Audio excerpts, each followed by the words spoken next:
Bendiciones a todos, amados hermanos, una vez más. Estamos aquí en esta segunda parte acerca de este tema y este último tema que tiene que ver con el ateísmo y la evolución. Y bueno, ya pues en la clase anterior habíamos hablado la razón por la cual debemos estudiar este tema y estuvimos dando algunos argumentos eh, acerca de que Dios es real, acerca de que realmente nuestra fe no es una fe fanática, no es una fe basada en cosas imaginarias, sino que es una fe basada en hechos que son reales, y lo más importante, nuestra fe es basada en un Dios que sí es real y que sí se ajusta a la que sí se ajusta al razonamiento humano, en el sentido de que podemos mostrar por medio de la creación, por medio de lo que vemos, por medio del diseño que tiene la tierra, de que realmente sí hay un creador. Entonces, quiero subir un poco para que veamos los argumentos que estuvimos hablando. Estuvimos hablando acerca del argumento de las probabilidades, que dijimos que eran unas probabilidades bastante pequeñas o absurdas, casi que nulas, el creer de que la Tierra fue creada por la nada. Vimos el argumento de la causa y efecto, donde hablábamos de que todos nosotros somos la causa de alguien, pero tiene que llegar al punto donde el último ser de esa lista tiene que ser una causal y una temporal, es decir, alguien que está fuera del tiempo y del espacio. Y esto se ajusta perfectamente a las cualidades de nuestro Dios, a las cualidades del Dios bíblico, que es un ser atemporal y es un ser aespacial, es decir, que no depende de un espacio para habitar, de un lugar para habitar, ni depende del tiempo para, para vivir, como lo somos nosotros, que sí estamos limitados a estas dos condiciones. Habíamos visto el argumento teleológico, que vemos que la existencia, la forma en cómo está diseñada la Tierra tiene las condiciones específicas para que pueda haber vida, diferente a los demás planetas que no tienen las condiciones. Y vemos cómo la distancia de la Tierra a la Luna es la distancia perfecta para que pueda haber vida. Vemos cómo el diseño de la Tierra en sus composiciones son perfectas y son exactas para que el hombre pueda respirar, para que el hombre pueda vivir.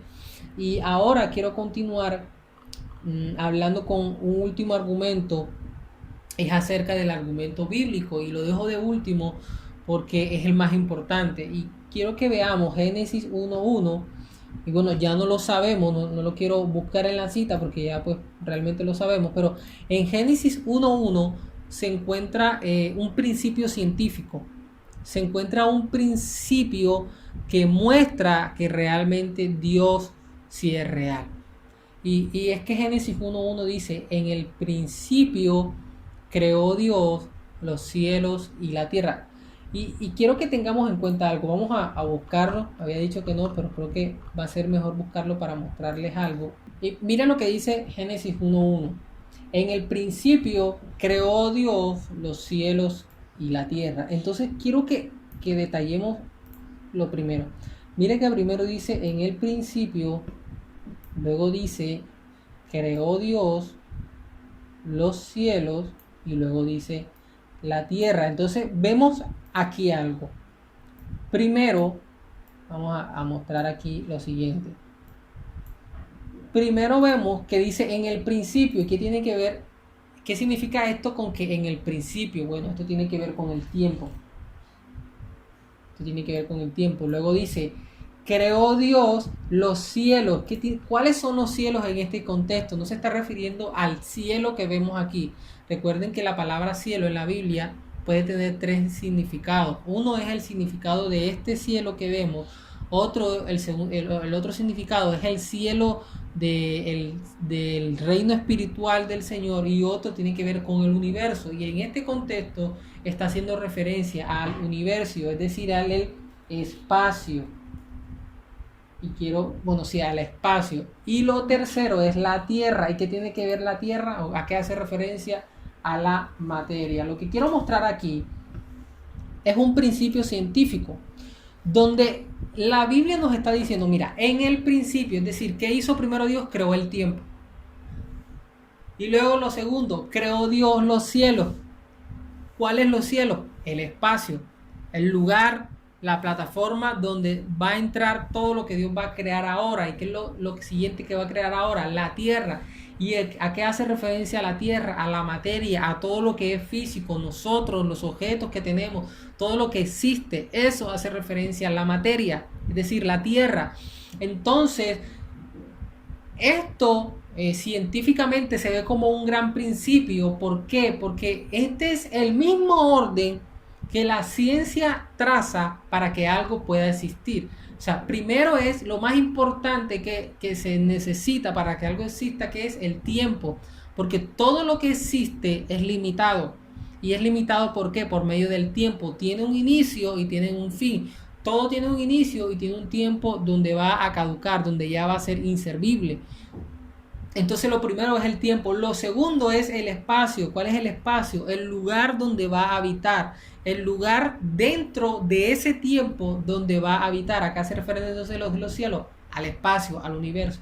Y lo tercero es la tierra. ¿Y qué es la tierra? Lo que nosotros vemos, lo que es materia, lo que está dentro de ese espacio. Entonces, mire que estamos viendo que en Génesis 1:1 se está dando un principio científico que demuestra que realmente la fe y la ciencia no están separadas, sino que se complementan una a la otra.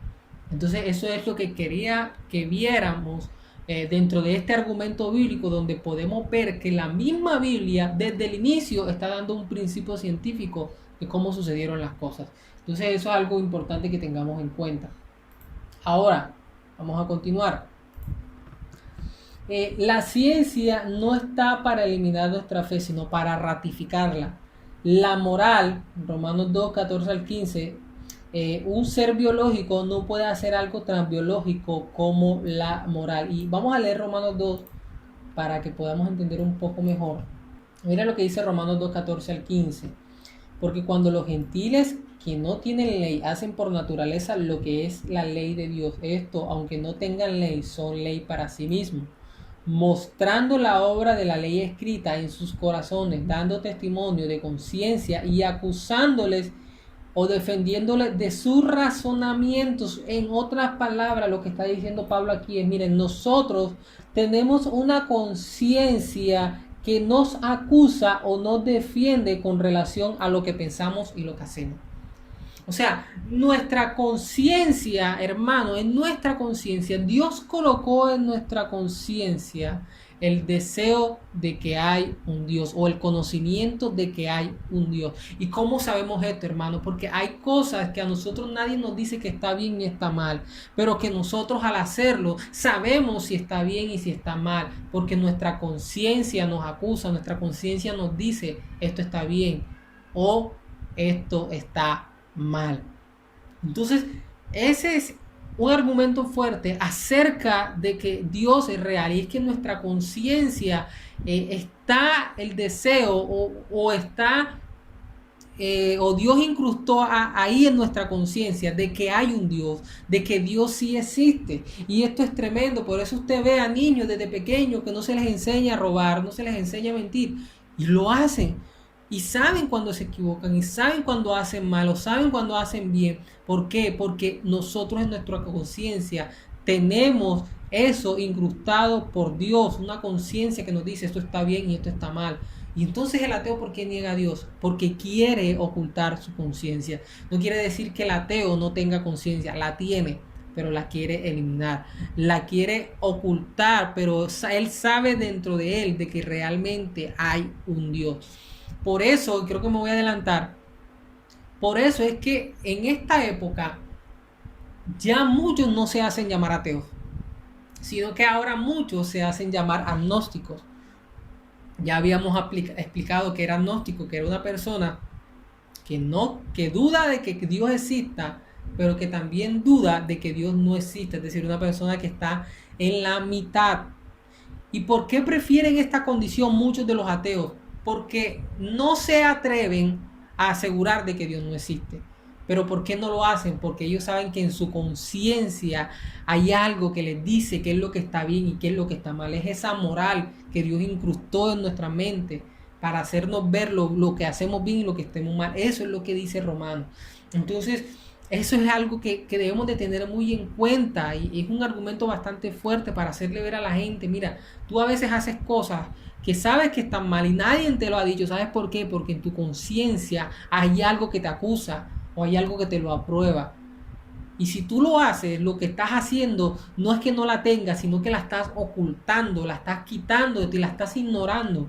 Pero eso es lo que muestra realmente de que hay un Dios. Por eso usted ve de que en todas las sociedades, y es algo que la ciencia no entiende, y es porque cuando van a un lugar, a una tribu indígena, donde no ha tenido contacto con ningún ser humano, sino solamente entre ellos, no conocen nada de la tierra de hoy, no conocen, no saben de historia, o sea, es decir, no conocen de las diferentes religiones, no conocen lo que está pasando, ni conocen los avances que puede tener el mundo de hoy. Los científicos no entienden cómo cuando van allá ellos están adorando a un Dios y luego van a otra tribu indígena que está muy lejos de ese lugar, que es imposible que hayan tenido comunicación, pero que esa otra tribu indígena tampoco tiene contacto con nadie, y cuando van a esa otra tribu también están adorando a un Dios. Ellos se preguntan por qué todos están dados siempre, o todos los hombres están dados siempre a adorar a alguien que creen que es superior a ellos. ¿Sabe por qué? Porque todos los seres humanos tenemos en nuestra conciencia algo que nos dice de que hay un Dios. Y esto me recuerda mucho la historia, una historia real, de una muchacha que desde niña no sabía escuchar, no podía escuchar, ni tampoco podía hablar. Y ustedes saben que una persona que no puede escuchar no sabe hablar.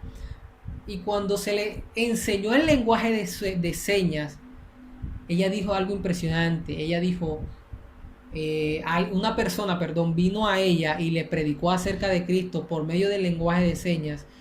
Y ella dijo, yo sabía que existía un Dios, pero no sabía quién era. Esto es increíble. Ella en su conciencia sabía de que había un Dios. Y cuando alguien le predicó de Cristo, ella se alegró, porque sabía que había un Dios, pero no sabía quién era. Y eso, ¿quién lo hizo? Eso lo hizo el Señor. El Señor pone en la conciencia del ser humano el que hay un Dios. Y lo que hace la palabra de Dios es que nos apunta al Dios verdadero. Miren cómo se complementan estas dos cosas. Vamos a continuar. Quiero que veamos ahora algo importante, y ya con esto vamos a terminar, y tiene que ver con la teoría de la evolución. Y esta teoría de la evolución fue hecha por un hombre llamado Charles Darwin, ya bastante conocido. Desde el colegio se empieza a enseñar acerca de esta teoría, y lo que él realmente enseña es que lo que él realmente enseña es que el hombre no fue creado por alguien, sino que el hombre fue un proceso, es decir, el hombre fue evolucionando. Incluso se dice de que el hombre evolucionó, fue una especie en el agua que salió a la tierra, y luego en la tierra se empezó a multiplicar, y luego al multiplicarse esas diferentes especies multiplicadas empezaron a evolucionar, y pues obviamente hasta el punto de hoy ya digamos que evolucionaron a diferentes especies, y el hombre se convirtió como en la evolución más avanzada, por así decirlo. Y él llega a esta conclusión por así decirlo, por medio de una observación que él hizo en unas islas en Centroamérica, donde vio a un pájaro que en cierta época, es decir, en la época como de la primavera, ese pájaro, esa ave tenía el pico corto, pero cuando llegaba la época del invierno tenía el pico más largo. ¿Y cuál era la razón de esto? Bueno, era que en el tiempo donde donde esa ave estaba en primavera, con su pico corto podía alcanzar el fruto que se alimentaba, porque obviamente tenía el pico corto, pero por ser de primavera, pues digamos que la madera del árbol o de donde extraía ese fruto que se alimentaba era bastante blanda y era bastante asequible. Pero en invierno, ¿qué sucedía? De que el hielo o el frío hacía que la madera se pusiera más fuerte, más dura para que un pico pudiera entrar y arrancar el fruto. Entonces en ese tiempo su pico se volvía más largo para ella poder incrustar más y poder superar todas esas capas duras que se habían formado a través del invierno. Entonces espero que me esté entendiendo. Y él, por medio de esta observación, él llegó a la conclusión de que así como esa especie evolucionó o evoluciona de una época a otra, así también el ser humano evolucionó. Y él creó un libro llamado La teoría de la evolución, donde, como lo dice el nombre, la teoría, él explica cómo evolucionaron las especies. Entonces ahí se habla de la selección natural, y se habla de todos estos tipos de términos que apuntan a que el hombre fue evolucionando y que no fue creado. Lo triste de esto es que sus padres eran pastores. Sus padres eran creyentes y él rechazó esa fe para luego crear esa teoría. Y volvemos al mismo punto que habíamos hablado. Miren cómo cuando el hombre rechaza a Dios, miren todas las consecuencias. Y es esta teoría de la evolución, digamos que en ocasiones es la que está tomando fuerza hoy. Pero el hecho de que esté tomando fuerza no quiere decir que es porque sea correcta. Más bien es porque el hombre hoy está más afanado en rechazar al Señor. Esa es la verdadera razón. Y esta teoría de la evolución, hermano, tiene muchos eslabones, por así decirlo. O sea, tiene muchas cosas que son incongruentes. Tiene muchas cosas que aún no se han podido demostrar y por eso ha quedado en el término teoría, porque son teorías y no son cosas reales, como en el caso de la palabra del Señor, que más adelante vamos a ver cómo realmente la palabra de Dios es incluso más confiable que esta teoría. Y una de las cosas que hace dudar de esta teoría es que hay algo que ellos no han podido encontrar y es una especie intermedia. Le explico. Esta teoría de la evolución enseña de que, por ejemplo, de cierto animal evolucionó a otro, no sé, de un pez a un perro, no sé, algo así. Entonces ellos no han encontrado una muestra de un animal intermedio, es decir, de un animal mitad pez y mitad perro, por ejemplo, algo así, estoy poniendo ejemplo. O sea, los arqueólogos, que son los que desentierran y encuentran los rastros de las especies que existieron, como los elefantes, como los mamuts y todo ese tipo de especies, los arqueólogos no han podido encontrar, y nunca se ha podido encontrar una especie intermedia, es decir, un esqueleto de un animal que sea intermedio, que tenga apariencia de perro, pero al mismo tiempo tenga apariencia de lobo, no sé. No han podido encontrar una especie intermedia. Y el otro lo otro que hace dudar de esta teoría de la evolución es que el hombre no ha evolucionado más. Es decir, si ellos dicen que el hombre ha evolucionado, si es decir, dicen que el hombre ha evolucionado en su cuerpo, en su morfología, en la forma de su cara, ¿por qué el hombre no ha seguido evolucionando? ¿Por qué la evolución se quedó ya estática? Entonces son cosas que han puesto en tela de juicio esta teoría, porque realmente, como lo dice, son teorías que no se han podido comprobar, Y además de esto, hay algo que entender y hay que aclarar, y es que la fe cristiana, o podríamos decir los científicos cristianos, creen en un tipo de evolución, pero se le conoce como microevolución. Los evolucionistas ateos, ellos creen en algo que se llama macroevolución, que es lo que hemos estado viniendo hablando. ¿Cuál es la macroevolución? Que de un pez se convierta en un perro y que de un perro a un pájaro. Esa es la macroevolución. La microevolución es lo que les mencioné del ave, que en cierta época su pico se pone más largo y en otra época su pico es más corto. Ese tipo de evolución sí la creen los científicos cristianos, y no está mal que nosotros la podamos creer, porque esto sí es posible. Es decir, está basado, o sea, es una evolución que se produce con base en lo que ya existe.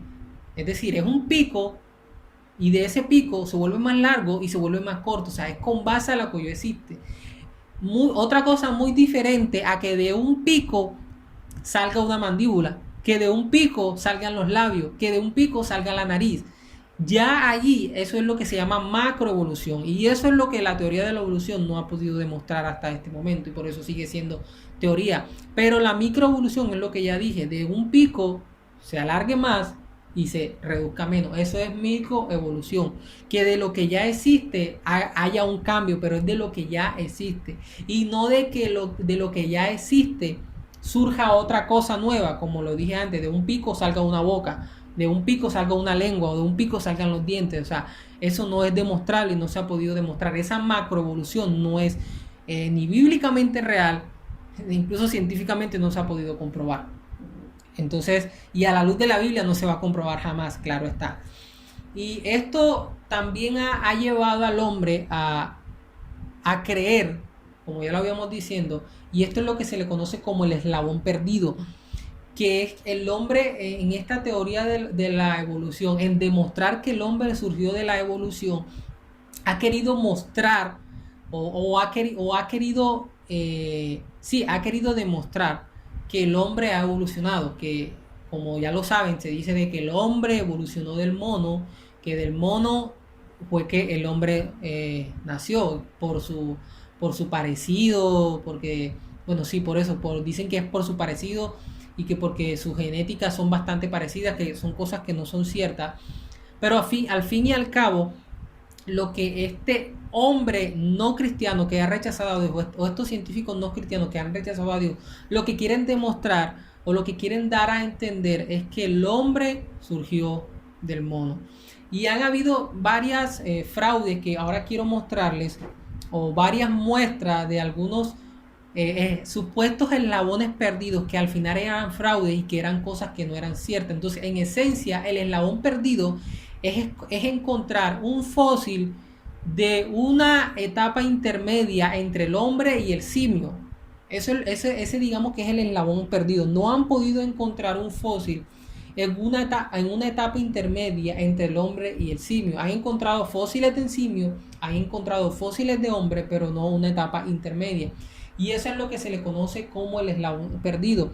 Y esa es otra muestra de por qué la teoría de la evolución no es algo real o no es algo verdadero, no es algo que se puede decir que realmente es así. Y algo adicional de por qué este libro que él hizo es una teoría falsa o no es una teoría creíble, es porque en el capítulo 6 de ese libro, es decir, él hizo el libro que se llama La teoría de la evolución y tiene un capítulo que es el capítulo 6. Darwin habla acerca de las dificultades, perdónenme aquí, de las dificultades de la teoría, que es esto. Y él comienza a explicar cuáles son las dificultades de esta teoría y él empieza a reconocer que hay cosas que él no sabe, que hay cosas que él no entiende todavía, que hay cosas que todavía él no puede explicar para conectar toda su teoría y hacerla veraz del todo. Entonces esto es algo que nos debe de quedar claro y que nos debe de hacer entender que incluso el mismo Darwin reconoce de que su propia teoría de la evolución no es algo 100% verdadera y que no está 100% seguro de que sea verdadero. Entonces el mismo creador está reconociendo en este capítulo 6, usted lo puede leer con más detalle, está reconociendo en este capítulo 6 de que lo que él está exponiendo acerca de la teoría de la evolución no es 100% creíble y no puede demostrarlo así. Por eso se ha mantenido como una teoría y siempre va a mantenerse como una teoría, porque bíblicamente sabemos que la palabra de Dios es confiable y la palabra de Dios dice que fue Dios quien creó todo y que no que haya evolucionado. Entonces, otra cosa antes de entrar a los fraudes del hombre pseudocientífico o del hombre que apoya la teoría de la evolución, quiero explicarles algo, y es que a veces uno encuentra similitud entre unas cosas y otras, y uno dice, a veces uno empieza a dudar y uno dice, bueno, es verdad que el hombre se parece al simio, tienen ciertas actitudes parecidas. Entonces uno empieza a ver eso y uno empieza a decir, bueno, ¿será que realmente sí evolucionamos? ¿Será que sí nos parecemos? Pero es aquí donde quiero aclarar lo siguiente, y es que científicamente, hermano, está demostrado de que la genética del simio y la genética del ser humano son completamente diferentes. Si usted encuentra alguna persona algún científico o alguna noticia científica que dicen que los genes del hombre con los genes del simio son parecidos, eso no es correcto. Y no es correcto porque algunos científicos cristianos, unos científicos neutrales, analizando la genética de los simios y la genética de los hombres, esto no lo entiendo muy bien, pero esta genética se analiza por medio de letras. Entonces, entre más letras parecidas hayan, más, digamos que más similares son. Entonces, un gen o un ADN de cierto animal o de otra especie pueden tener millones y millones de letras. Entonces, entre esas letras más coincidan la una con la otra, eso quiere decir de que más se parecen. Y cuando analizan el ADN del simio o la genética del simio y el ADN del ser humano, ¿sabe cuál es la conclusión? De que hay 340 millones de letras que no coinciden. O sea, digamos que un ADN puede tener más de 3.000 millones de letras, por ejemplo. Un ADN, la forma en como ellos lo analizan, puede tener 3.000 millones de letras. Y bueno, de esas 3.000 millones de letras del simio y las 3.000 millones de letras del ser humano, hay 340 millones de letras que no coinciden. Y eso muestra que realmente el ADN del hombre y el ADN del ser humano son completamente diferentes. Entonces, desde un punto de vista científico genético, podemos mostrar que el hombre no se parece en nada al simio genéticamente hablando. Pero todavía sigue la pregunta de por qué se siguen pareciendo. Es decir, ya está claro de que genéticamente no se parecen. Pero ahora la pregunta es, ¿por qué? Está bien, genéticamente no se parecen, pero ¿por qué físicamente sí se parecen? Y esa es la pregunta que ahora quisiera también responder. Y la razón por la que se parecen, debemos verlo más desde un punto de vista bíblico en la creación. O sea, cuando nosotros vemos que Dios creó al hombre, Dios lo creó con un propósito. Y lo creó, y una de las razones por la que lo creó era para que cuidase la tierra y la sojuzgara, la pusiera en orden. Esa fue, digamos que el mandato que Dios le dio al hombre al momento de crear la tierra. Entonces, ¿qué tiene que ver esto con el parecido entre el hombre y el simio? Bueno, nosotros debemos también entender algo, y es que el hombre no solamente tiene aspectos similares al simio, sino que hay otro tipo de cualidades y características del hombre que se parecen a otro tipo de animales. Entonces, ahí estamos diciendo, bueno, miren, el hombre no solamente tiene aspectos y características parecidas al simio, sino que también tiene aspectos y características y cualidades parecidas a otro tipo de especies. Entonces, no solamente tiene cosas parecidas al simio, sino cosas parecidas a otras especies. Y cuando nosotros vemos esto por un lado y vemos por otro lado de que Dios creó al hombre para sojuzgar a estas especies, lo que podemos llegar a concluir es que el hombre tiene cosas similares o cualidades similares a la de las especies, o más bien podríamos decir las especies tienen cosas similares al hombre para que se pudieran entender y para que el hombre pudiera sojuzgarla y controlarla o dominarla o criarla de forma correcta. Entonces ahí podemos ver el propósito de Dios de por qué algunas especies tienen cosas similares a los hombres. No porque el hombre haya provenido o evolucionado de ellas, no, sino para que el hombre pueda sojuzgarla y pueda entenderse con esas especies. Entonces, eso es algo que debemos de tener claro. Realmente el hecho de que el hombre se parezca a ciertas especies no es porque haya evolucionado, sino para que se puedan entender mejor y el hombre pueda sojuzgarla de forma más justa y pueda entender a esa especie mucho mejor. O sea, usted se imagina si el hombre no se pareciera en nada a un perro, y no me refiero a la parte física, sino a la parte de cómo ellos también quieren, cómo ellos también son amorosos, incluso si son fieles.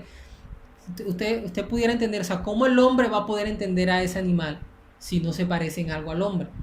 Entonces vemos que ese parecido de ciertos animales al hombre es con el propósito de que el hombre los pueda entender y pueda sujuzgarlo y pueda controlarlo de la forma correcta, porque si no los entiende puede llevarlo a hacer cosas que afecte al animal. Entonces esa es la forma bíblica en que nosotros podemos explicar y dar a entender por qué hay especies que se parecen mucho al hombre, no porque evolucionó, sino por las razones que ya habíamos mencionado. Ahora, hablando y volviendo ahora un poco al tema de la teoría de la evolución, habíamos hablado de que hay unos eslabones perdidos y no han podido encontrar una etapa intermedia del hombre donde haya como un cierto tipo de fósil que pueda demostrar que el hombre evolucionó del simio.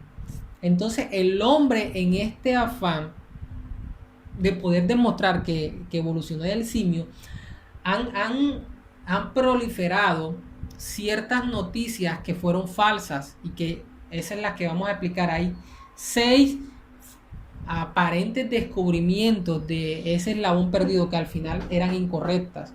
Entonces quiero mostrarlas una a una para que nos demos cuenta que realmente ese eslabón perdido no ha existido, y que lo que el hombre ha querido es manipularlo para que creamos de que realmente sí evolucionamos del mono. Entonces, la primera es el hombre neandertal o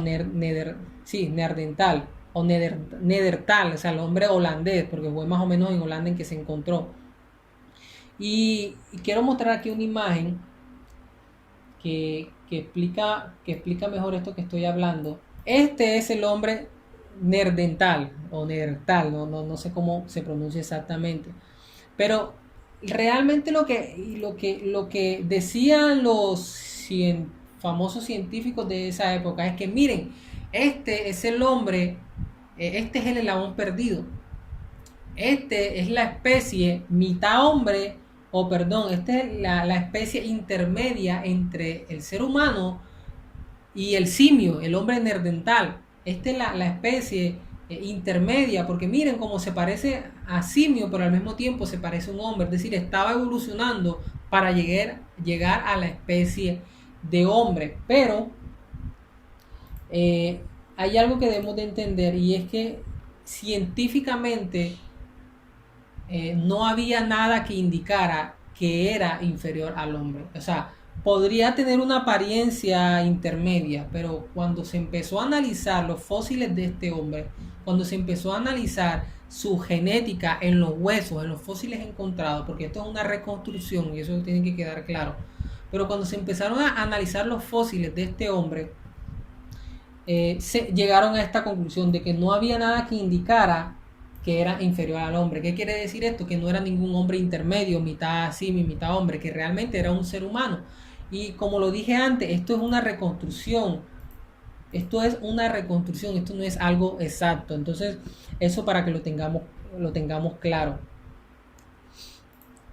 Otro aparente descubrimiento fue este famoso hombre de Java. Y quiero mostrarle la imagen de más o menos cómo era. Y vamos al mismo punto. Esto es un retrato donde digamos que por medio de aparatos científicos quieren aproximarse a cómo era su apariencia, pero no hay nada que demuestre que sea así. Entonces volvieron a decir, bueno, este hombre de Java realmente sí es el eslabón perdido en la teoría de la evolución.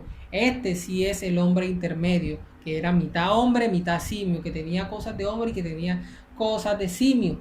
Pero científicamente se volvió a estudiar y había algo, que la persona que encontró el cráneo de este hombre con el que reconstruyeron esta apariencia, no dejaba que analizaran el cráneo, no dejaba que lo analizaran.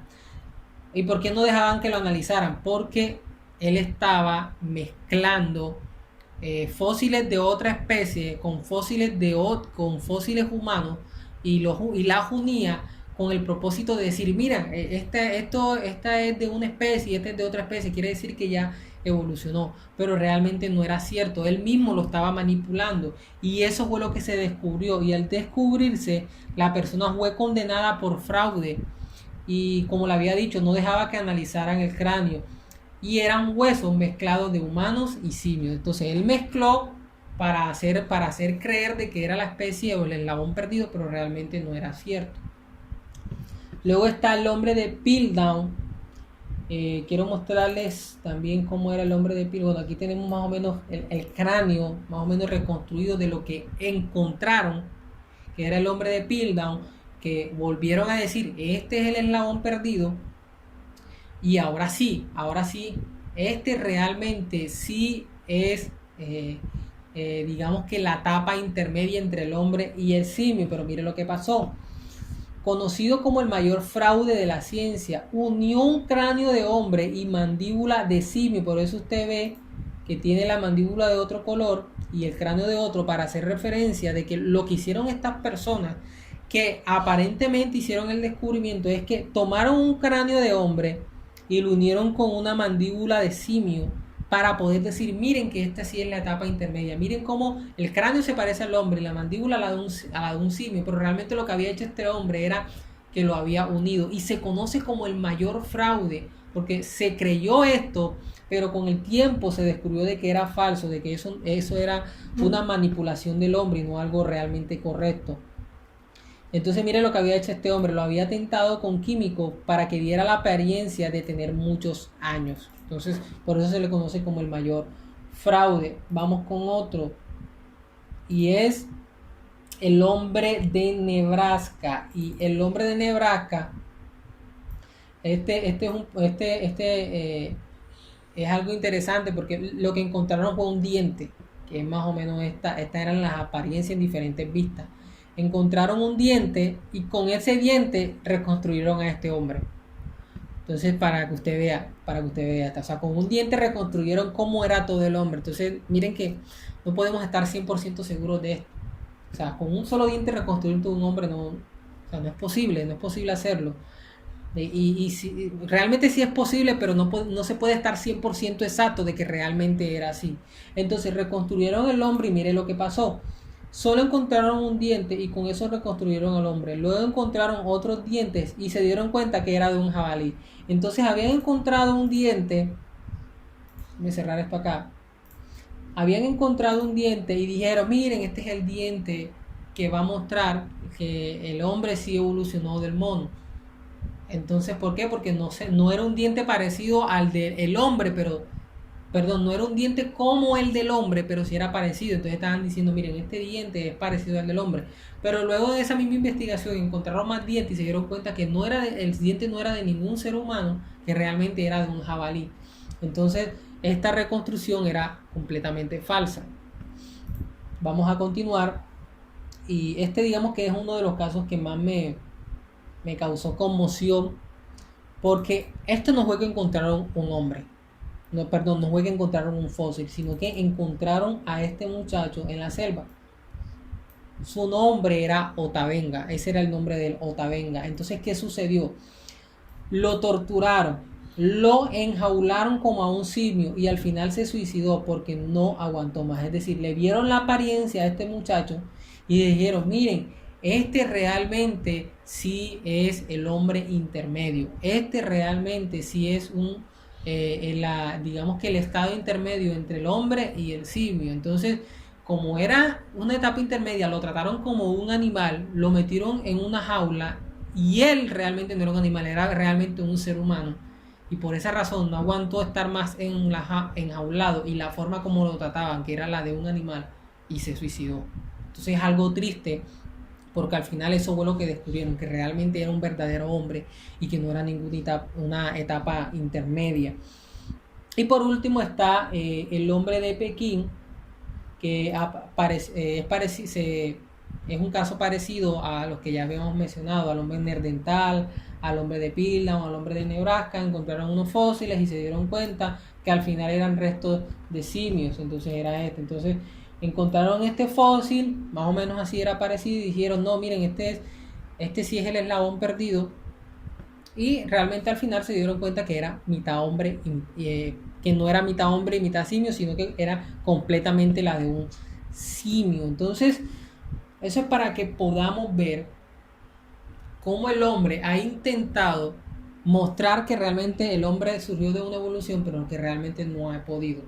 que ha querido mentirle, que ha creado fraudes bastante inmensos, pero que al final no ha podido demostrar eso. ¿Y sabe por qué no lo ha podido demostrar? Porque nosotros confiamos lo que realmente dice la palabra del Señor. Y la palabra del Señor dice que Dios creó al hombre y la mujer. No fue producto ni de la evolución de nadie. Y no solamente lo creó, sino que lo hizo a su imagen y semejanza. Y antes de continuar con esto, bueno, ahora hay que mostrar un poco del tema de la confiabilidad de la palabra del Señor. Pero, ¿y por qué nosotros creemos que la palabra de Dios es confiable? Creemos que es confiable por varios aspectos que no es, digamos, que la razón de esta clase, pero sí puedo tocarlos por encima. Y es que una de las razones por las que nosotros creemos que la Biblia es la palabra de Dios, número uno, porque históricamente todos los lugares que menciona, todos los nombres que menciona, toda la situación que menciona, la mayoría de ellas han sido verificadas y se han demostrado que sí han existido muchos de esos lugares que la Biblia menciona. Y por darse eso hace que toda la Biblia sea más confiable, diferente por ejemplo al libro de los mormones, el libro de Moroni, que cuando se leen las historias de ese libro y se leen los nombres y los lugares que el libro menciona, en la historia de la humanidad no se ha podido demostrar que realmente esos nombres de esos personajes de ese libro y de esas ciudades hayan sido encontradas o hayan existido realmente. Entonces vemos que ese es el caso diferente a la palabra del Señor, que es todo lo contrario. Sí se han encontrado restos de ciudades que la Biblia menciona, sí se han encontrado restos de textos, de circunstancias culturales que la Biblia menciona y que esos restos verifican que realmente lo que la Biblia mencionaba de forma cultural sí se practicaban en ciertas épocas antiguas de esas sociedades. Entonces, por ese lugar podemos ver de que la palabra es confiable en su historia. Y en segundo lugar, creemos que la palabra de Dios es confiable porque todas las profecías que se han dado se han cumplido. Por eso también creemos, y creo que esa es una de las profecías más fuertes. Cuando nosotros vamos el Antiguo Testamento y nosotros vemos todas las profecías que se dieron, nos damos cuenta de que todas ellas se han cumplido. En el Antiguo Testamento se dan 40 profecías de Cristo, de su nacimiento, de cómo iba a nacer, de lo que iba a ser, de cómo iba a ser crucificado. Y todas esas 40 profecías se cumplieron en el momento en que Cristo murió y resucitó. Al Cristo morir y resucitar, se cumplieron 40 profecías. Hay una cita en el libro de Salmos que dice que sus hombros iban a ser dislocados. Y así fue, que iba a resucitar al tercer día, que iba a hacer sanidades. Es decir, todas las profecías que estaban en el Antiguo Testamento, en los escritos antiguos, se cumplieron en el Nuevo. Entonces esa es una muestra de que la palabra de Dios es confiable. La palabra de Dios había profetizado de que Israel iba a volver a ser una sola nación y ya lo está haciendo, de pronto no al 100%, o sea, Israel todavía no es un estado soberano hasta la fecha de esta clase, pero estamos viendo cómo se está cumpliendo esa profecía.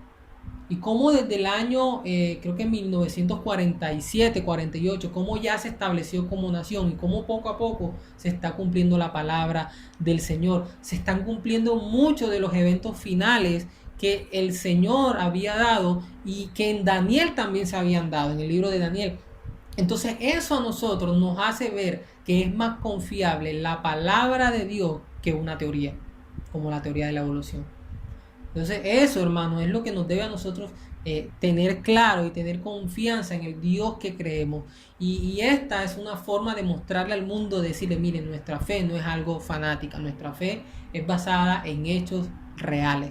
Que Cristo murió y resucitó también se puede demostrar porque la Biblia habla de que hubieron 400 testigos que vieron a Cristo resucitado. O sea, no fueron solamente los apóstoles. Después más adelante, en 1 Corintios dice de que él se le mostró, creo que si no estoy mal, a 420 testigos. Y cómo, miren cómo el cristianismo creció y cómo los apóstoles morían por esa verdad. Es decir, si hubiese sido mentira de que de que Cristo había muerto y resucitado, porque un apóstol iba a dar su vida por algo que era mentira. Entonces ahí podemos ver cómo la Biblia nos muestra que realmente su palabra es confiable. Muchos critican a los evangelios diciendo es que los evangelios no son confiables porque fácilmente se pudieron haber puesto de acuerdo para escribir lo mismo. Pero realmente es todo lo contrario, porque si el uno hubiese escrito una versión diferente a la del otro, entonces hubiesen dicho, no, mira, se están contradiciendo.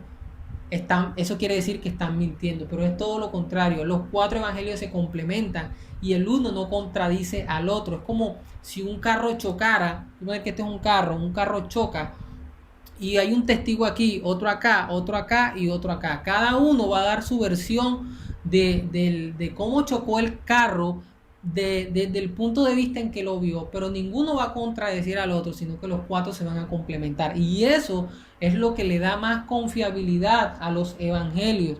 Entonces, miren cómo la Biblia realmente sí es confiable. Y como le dije, este realmente no es el tema. Por eso quería pasar hacerlo a grosso modo y mostrar cómo la Biblia sí es confiable y cómo podemos mostrar que la Biblia es la palabra de Dios.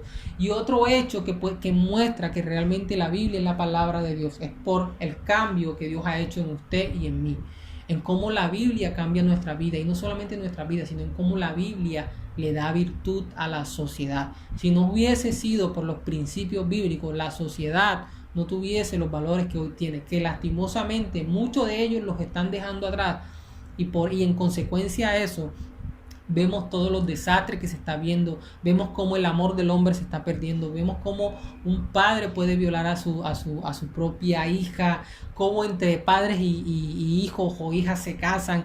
Es decir, miren cómo el hombre, alejarse de los principios bíblicos, lo que hace es que hace ver a un hombre comportarse como si fuese un animal, como si fuese alguien que no fuese creado a imagen y semejanza del Señor. Vamos a continuar, y porque quisiera leer algo más. La confiabilidad de la Biblia es mucho más grande. Se llega a un veredicto basado en el peso de las evidencias. Esto quiere decir que no hay base para dudar de la decisión. Los grandes científicos de la actualidad e íconos del ateísmo de hoy en día se consideran agnósticos, y ya lo habíamos explicado por qué. Porque hay bastante argumento que ellos, por el deseo de querer hacer lo que quieran y de no someterse a Dios, digamos que no aceptan del todo la fe cristiana, pero al mismo tiempo, por ver los argumentos, por ver el diseño de la tierra, por ver el diseño del hombre, se dan cuenta que no pudo haber sido creada por la actualidad. Entonces, si ellos creen en Dios, si ellos creen de que hay un Dios, ellos saben que al creer eso, automáticamente tienen que someterse a ese Dios que los creó. Entonces por eso no creen, para poder no someterse y poder hacer lo que ellos quieran. Pero si se van al otro extremo de no creer en Dios, entonces van a anular todas las muestras y evidencias científicas de que realmente hubo un diseño y que por esa razón tuvo que haber alguien que lo diseñó. Entonces ese agnóstico o ese hombre queda en la mitad y prefiere llamarse agnóstico. No creo que Dios exista, pero al mismo tiempo tampoco creo que Dios exista. Es decir, está como en la mitad. O sea, no quiere confirmar de que realmente Dios no existe, pero tampoco quiere confirmar de que realmente Dios existe. No se quiere ir por ninguno de los dos, sino por la mitad, para poder hacer lo que Él quiera y para poder estar de acuerdo con lo que la naturaleza muestra. Entonces es algo contradictorio, como lo había dicho. A la hora de la verdad, en la práctica, se vuelve ateo. Y al inicio de esta clase les había dicho de que el propósito de estas clases es cómo esto se aplica a la iglesia. Entonces ya vemos cómo, o podemos aprender cómo presentar defensa, y tenemos un conocimiento base para estar más sólidos en nuestra fe, y para enseñarles incluso a los más jóvenes que están entrando a una universidad, que se van a exponer a a pensamientos ateos, a pensamientos que piden que el hombre puede fornicar, que no importa la edad, que no importa si puede llegar virgen al matrimonio, que eso es pura mentira. Esas personas que están expuestas a ese tipo de ideas y de pensamientos, Por medio de estas clases usted puede enseñarles a esos jóvenes y mostrarles por medio de la palabra que realmente la palabra de Dios sí es confiable y que lo que dice la palabra de Dios realmente sí debemos someternos. Entonces, ¿cómo o de qué otra manera esto puede aplicar a nuestra vida cristiana? Y puede aplicar a nuestra vida en el sentido que quizás nosotros estamos conscientes de que hay un Dios.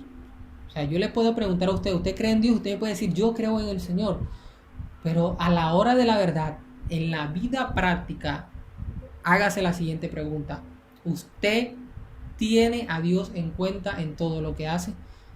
Y es una pregunta que debe de confrontarnos, porque a veces, y creo que esto pasa en la mayoría de los seres humanos, es decir, un porcentaje de ateos en el mundo puede ser del 10% más o menos. O sea, el otro 90% cree en una deidad. No en el Dios judeocristiano que nosotros creemos, pero cree en una deidad. Cree de que hay un Dios. Pero realmente, o vamos a ver que nosotros estamos dentro de ese 90%. Creemos que hay un Dios. Pero en la vida práctica, ese 90% de que cree que hay un Dios, en la vida práctica no lo tiene en cuenta. Y ese es otro tipo de ateísmo.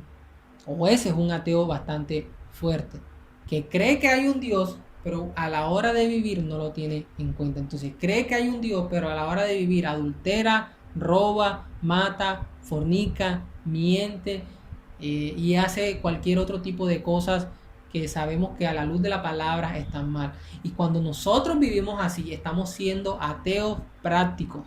Estamos siendo ateos en la vida práctica.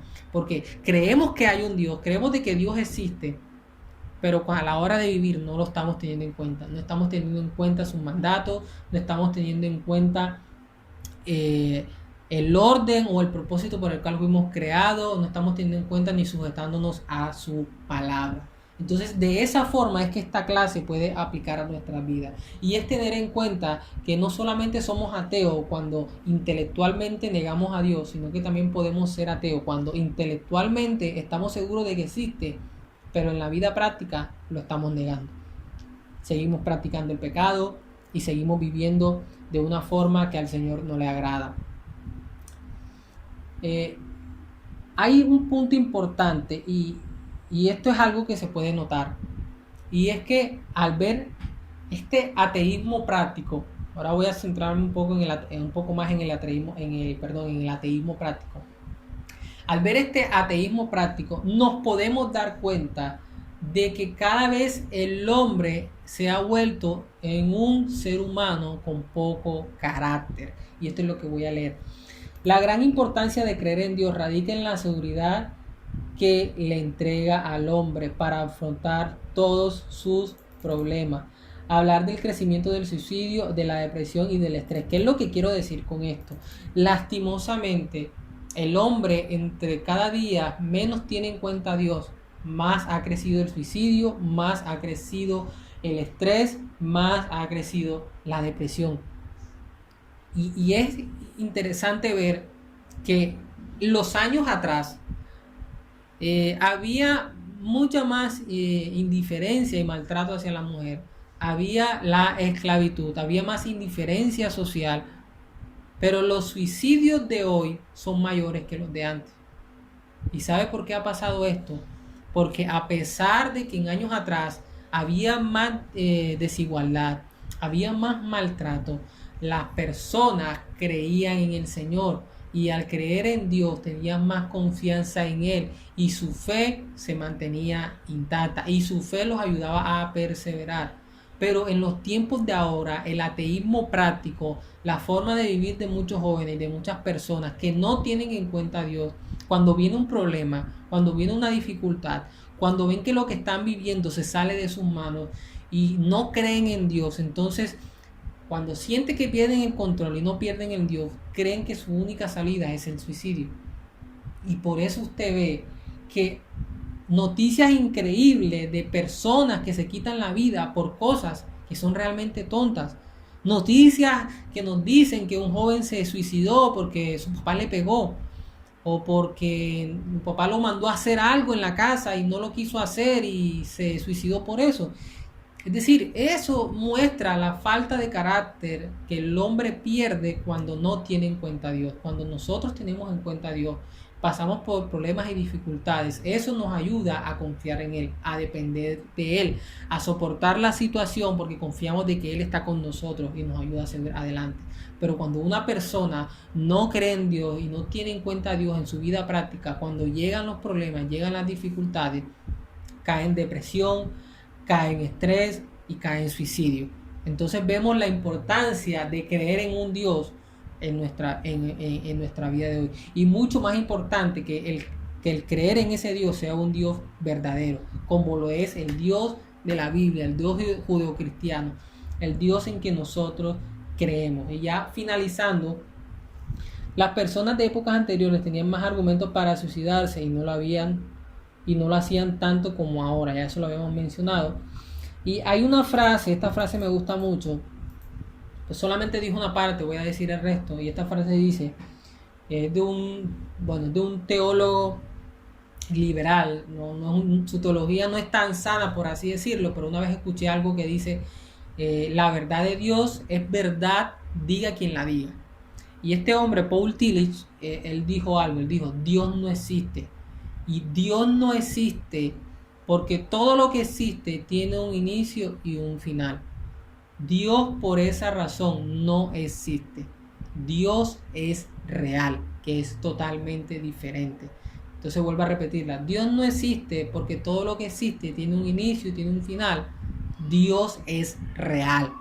Y eso es algo que tenemos que tener bastante claro, y creo que ya lo tenemos, pero creo que es algo que nos va a ayudar a afianzar más nuestra fe y a hacer más defensa de nuestra fe y ayudar a otros para que puedan tener la fe en Cristo de Jesús y verlo como su Señor y su Salvador.